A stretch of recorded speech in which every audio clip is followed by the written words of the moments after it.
Nostalgic anime அந்த காலத்தில் ஹங்காமாவில் Tamil dubbed வெர்ஷனில் சும்மா கொடி கட்டி பறந்துட்டு இருந்தான் இவன்.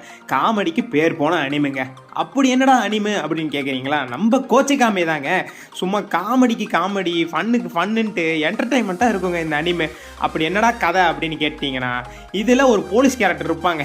அவன் தான் வந்து மெயின் கேரக்டர். அவன் பண்ணுற சேட்டை தான் எல்லாமே அனிமில். அவன் பேர் வந்து பார்த்துட்டிங்கன்னா ரியோட்சு கனிகிச்சி. ஸோ இவன் வந்து பார்த்துட்டிங்கன்னா அவன் லைஃப்பில் எப்படியெல்லாம் ஃபேஸ் பண்ணுறான். அவன் பிரச்சனை பேருக்கு தான் போலீஸ்காரன், ஆனால் போலீஸ் வேலையை மட்டும் செய்ய மாட்டான், எல்லா வேலையும் செய்வான். சும்மா ஃபன்னாக இருக்குங்க. ஒரு எபிசோடில் வந்து பார்த்துட்டிங்கன்னா நல்ல திறமையான ஆளாக காமிச்சிருப்பாங்க, புத்திசாலியான ஆளாக காமிச்சிருப்பாங்க. இன்னொரு எபிசோடில் வந்து இருக்கிறதுலே டம்மஸ்ட், அதாவது மக்கான பையன் இவன் தான் அப்படிங்கிற மாதிரி காமெடி சீக்வன்ஸில் வந்து வச்சு தெரிச்சிருப்பாங்க. சின்சான் காலத்துக்கு முன்னாடி கோச்சிகாமி பார்த்தவங்களாம் எத்தனை பேர் இருக்கீங்க அப்படின்ட்டு கமெண்ட் செக்ஷனில் கமெண்ட் பண்ணுங்கள். ஸோ இந்த மாதிரி இன்ட்ரெஸ்டிங் வீடியோஸ் வந்து நம்ம நிறையா போடலாம். ஸோ இந்த வீடியோவே வந்து ஒரு பெரிய வீடியோவாக பண்ணலான்னு நினைக்கிறேன். வேணும்னு சொல்கிறவங்க கமெண்ட் செக்ஷனில் கமெண்ட் பண்ணுங்கள். பை கைஸ், இன்னொரு நாள் இன்னொரு வீடியோவில் பார்க்கலாம்.